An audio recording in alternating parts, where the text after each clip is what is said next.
Então vamos fazer o nosso estudo do livro de Joel, né?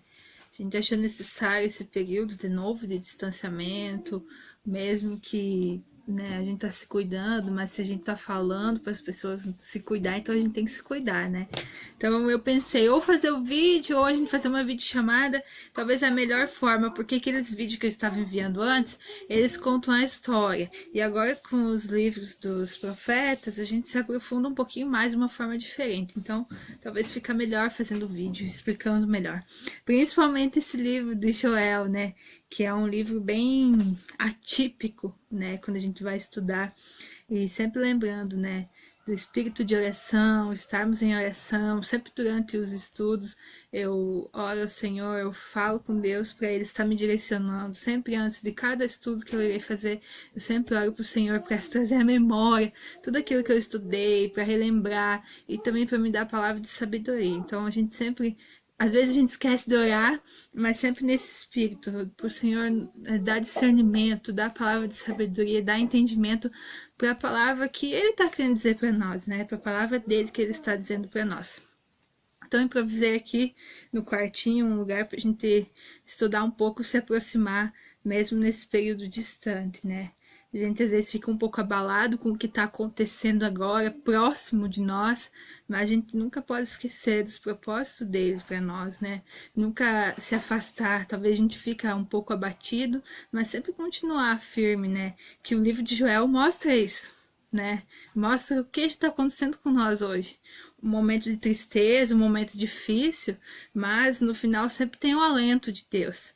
E nós que temos essa esperança, nós que conhecemos a palavra do Senhor, a gente tem essa esperança, assim, de que vamos passar por essa dificuldade porque o Senhor está conosco e a gente tem o alento dele, que é o que diz no livro de Joel, né? Eu li, eu comecei a ler e falei bem assim, nossa, bem agora que chegou esse negócio de gafanhotos, a gente tá lendo isso daqui.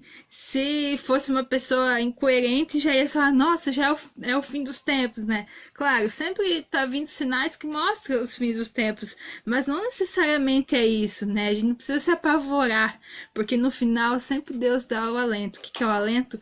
Quando chegar aos fins dos tempos, as pessoas vão passar dificuldade, vão, mas nós que estamos firmados no Senhor, a gente vai ter a alegria de estar com Ele, que é o que diz no livro de Joel, né? O dia do Senhor. O tema do livro de Joel é o dia do Senhor. Então ele caracteriza 3 dias do Senhor durante esse tempo, porque Joel, ele foi profeta durante um rei fiel a Deus. Então, talvez não necessariamente a palavra que ele falou foi específica para aquele rei, né? Porque aquele rei era um rei fiel. Uma curiosidade, era o rei chamado Joás. Ele tinha 6 anos de idade quando ele se tornou rei. Então, quem governava por ele era o sumo sacerdote chamado Joiada. Né? Então, durante o período de Joel, era um rei fiel, eles eram fiel ao Senhor, né? E não diz a época, não diz nada no livro de Joel, mas a gente conhecendo a história dos livros de reis, né, e crônicas, a gente sabe mais ou menos que foi esse rei, né? Mas não é descrito data, nem época, nem nada. Não é falado muito sobre o profeta Joel em si. Então, no primeiro capítulo, no capítulo 1, vem aquela praga de gafanhotos, né? É falado sobre gafanhotos, que vem a praga de gafanhotos, que vai acabar com tudo, vai destruir tudo. E uma curiosidade que eu estava lendo agora há pouco, que diz ali no capítulo 1, fala que é uma praga pior do que a do Egito e nunca se virá uma praga pior do que essa. Então, né, a gente olhar as notícias de hoje, tá vindo uma praga de gafanhotos aqui pro Brasil, mas a gente entende, vendo essa palavra, que aquilo ali, naquela época, no tempo de Joel que aconteceu, não se iguala, foi pior. Então, essa praga foi pior do que no Egito e com certeza é pior do que está acontecendo hoje, né? Então, a gente sabe que muitos anos atrás acontecia isso. Então, é a consequência do quê? Do pecado do povo, do afastamento de Deus. Então, a gente hoje vê sinais, é pandemia, isso, é aquilo, mas na história inteira teve isso. Então, a gente sabe que é a consequência do afastamento do povo. Por que Deus destruiu? Aqui. Então, por que o povo a consequência deles, dos pecados deles, eles foram destruídos, né? Então, no capítulo 1 fala sobre a praga de gafanhotos, né? Bem forte, a gente olha, a gente se assusta, né? Teve fome, teve sede, os animais, as pessoas estavam passando por fome e sede. Então, o que que era? Deus estava mostrando o que que ia acontecer com eles, com o povo daquela época, o dia que eles fossem destruídos, o dia que viesse o exército inimigo, caso eles não se arrependessem, né? Mesmo que naquele período o rei era fiel, eles já tiveram em outros períodos reis infiéis, né? E teve dali para frente reis infiéis. A gente vai ver depois um rei muito infiel que teve ali no período de Isaías, de Miqueias, mas Deus estava divertindo eles. Então se arrependam, vai vir o dia do Senhor para vocês, que é esse dia, o dia que Judá será destruído, que o reino do sul será destruído.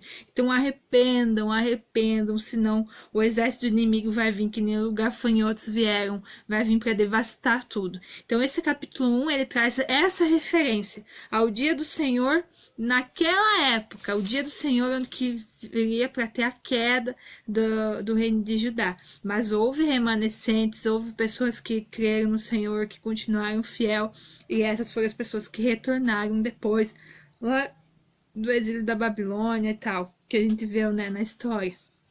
Então, esse foi o primeiro capítulo. A gente olha no começo, a gente acha assustador, mas isso dali o que que é? É o dia do Senhor para eles. Só que, né, é consequência do que eles estavam fazendo.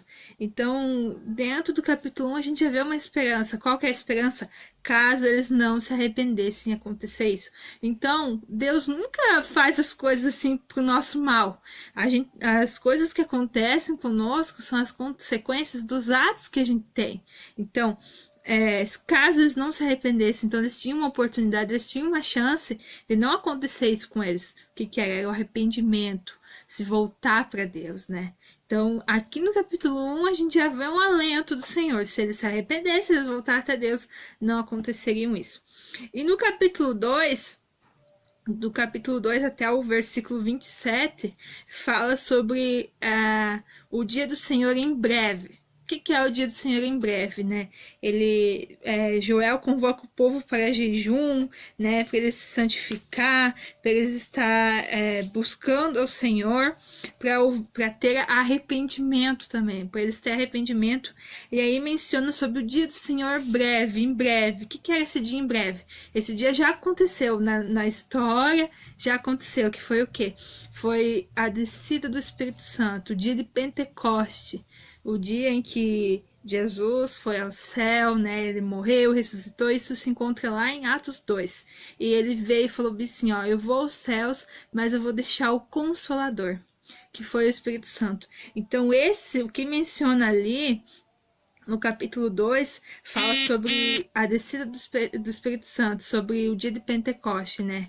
Que ele ia mandar um Consolador, que ele ia mandar a uma pessoa, ia mandar algo para estar com eles, que era o Espírito Santo, para estar com nós, que está com nós até hoje, né? Então, no capítulo 2, é um alento também para nós, né? O povo sofreu aquilo que sofreu, teve aquilo que teve, mas ele sempre manda um alento para nós. Então, naquela época ele advertia, ó, vai vir algo, vai acontecer algo, vai ter um dia do Senhor e esse dia vai ser bom, mas quem não estiver nele não vai fazer parte. Então, quem não estiver nele não sente o Espírito Santo, né? Não sente o derramamento do Espírito Santo. Você pode pegar e ler Atos 2. Durante esse estudo, pode ler Atos 2, não vou ler agora, senão vai ficar muito extenso, mas fala, né?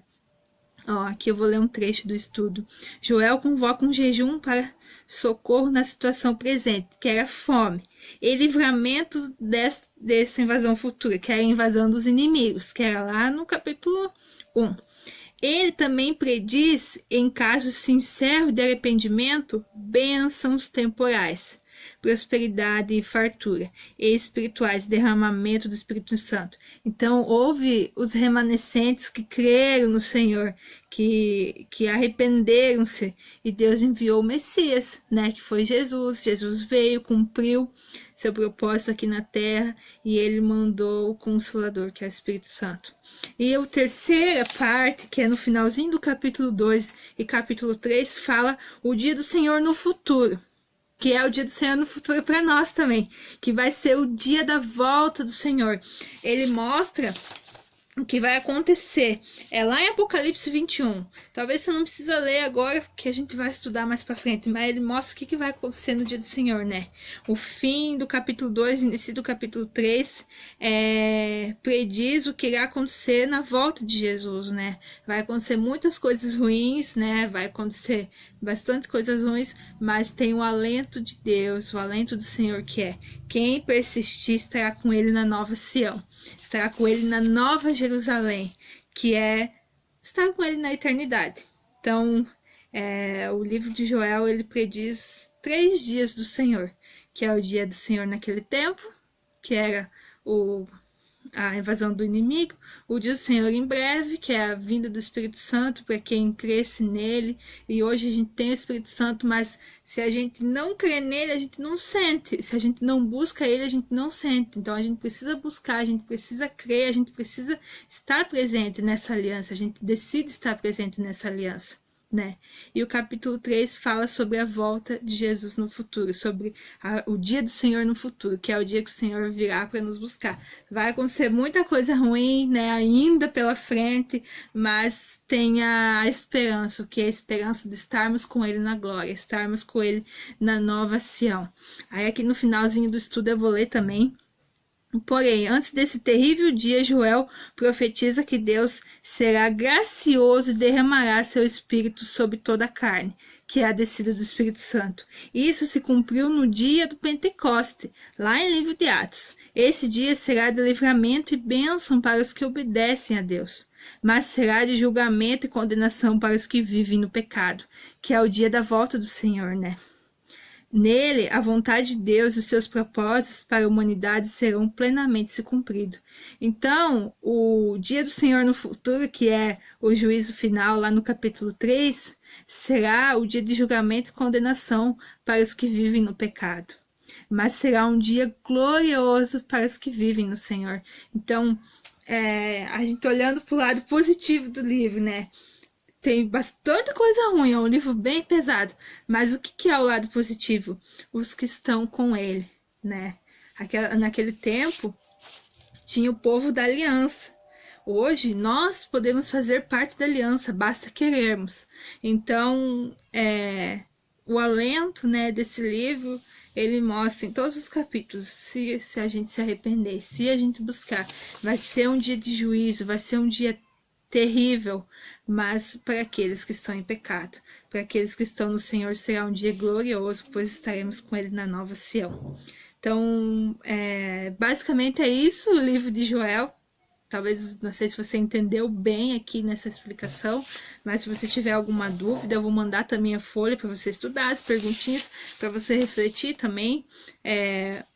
A segunda perguntinha que está aqui no estudo é aqui: o que o uso da profecia de Joel por Pedro nos ensina a respeito do ministério do Espírito Santo, né? Que Pedro usou a profecia de Joel para falar sobre, lá em Atos 2, sobre a descida do Espírito Santo, né?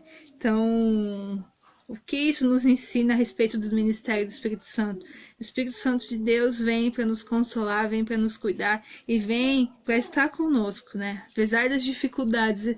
Então, esse livro é um livro atual para nós, né? É um livro atual para nós, para os tempos que a gente está vivendo. Apesar da dificuldade, apesar de tudo isso que acontecia com eles lá, apesar do que acontece com nós aqui, a gente tem a esperança de estarmos com Deus, estarmos com Jesus no futuro e a esperança do Espírito Santo que vem para nos consolar, para cuidar de nós, para a gente sentir a presença de Deus, sentir a presença do Pai. Então, nada mais lindo que isso. A gente vê as coisas terríveis, sim, mas a gente também vê a esperança do Senhor para nossas vidas, né? Para a gente que crê. Então, é esse o livro de Joel, um resuminho do livro de Joel, é bem simples, algumas coisas é até confuso de entender por causa de ser profecias. Às vezes a gente não entende o que Deus está falando, para que Deus está falando, mas é esse o resumo desse livro. Então esse é um livro atual para nós. Ele não estava dizendo específico para aquele povo, ele era para aquele povo, mas a gente pode encarar para nós. A gente pode olhar com os olhos do que a gente está vivendo hoje. Então Então, qualquer dúvida pode mandar mensagem, eu vou estar passando o estudo da folhinha, você pode ler, pode responder as perguntas do livro de Joel, e depois eu estarei mandando o vídeo do livro de Miqueias, tá bom? Deus abençoe.